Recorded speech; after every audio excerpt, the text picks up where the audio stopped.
शीतल जी अपनी बहू राधिका के साथ पड़ोस में चल रहे संध्या संगीत में गई तो मौजूद महिलाएं उनकी बहू राधिका से गाना गाने की फरमाइश करने लगी। राधिका ने गाने के लिए नानुकुर की तो शीतल जी बोली, गा दो बहू, सधा हुआ गला है तुम्हारा, इसीलिए सब तुम्हें सुनना चाहते हैं। मां जी, दरअसल बहुत समय से गाने नहीं गाए तो गाने का अभ्यास छूट गया है। राधिका की इस बात को बहाना मानकर अन्य बुजुर्ग महिला बोली, अब ज़्यादा नखरे ना करो बहुरिया, पनवारी कभी पान बनाना भूलता है भला। सबके कहने पर राधिका ने गला साफ करते हुए गाना गा तो दिया, लेकिन शीतल जी अपनी बहू के इस तरह गाने से संतुष्ट नहीं हुई। आज वाकई में राधिका के स्वर डगमगा गए थे। उसकी वह सधी हुई आवाज़ जैसे कहीं खोसी गई थी।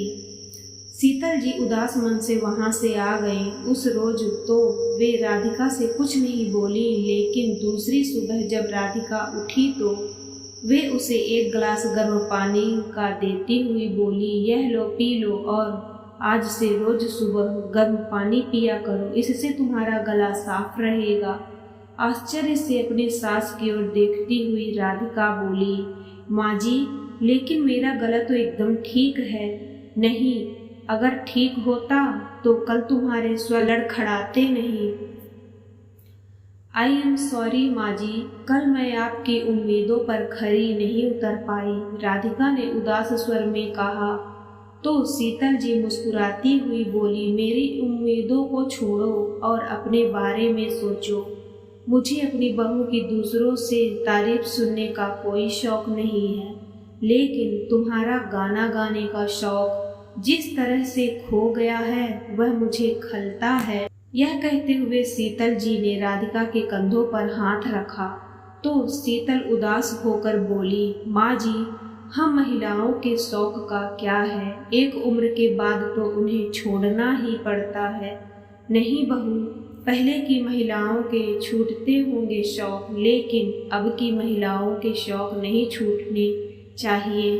अब बहू बेटियों के शौक छूटे तो हम जैसी नई सोच वाली माँओं और सासू माँओं के होने का फायदा ही क्या।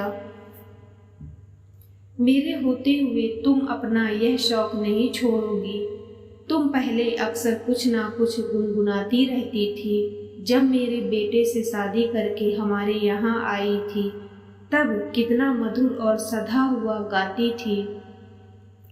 पहले तो तुम अभ्यास भी किया करती थी, लेकिन अब घर परिवार की सारी जिम्मेदारियों के बीच तुम सब भूल गई।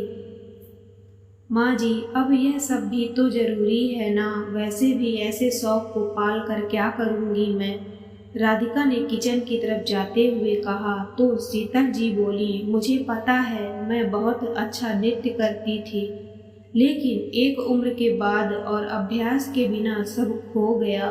आज जब भी किसी को नाचते हुए देखती हूँ तो बहुत अफसोस होता है कि मेरी कला क्यों खो गई। शौक व्यक्ति की आत्मा होते हैं, उन्हें जीवंत रखना अपनी आत्मा को जीवंत रखने जैसा है। राधिका, तुम मुझसे वादा करो कि मेरी तरह अपनी आत्मा को कभी नहीं मारोगी। शीतल जी की बात सुनकर राधिका मुस्कुराती हुई उनके गले लग गई।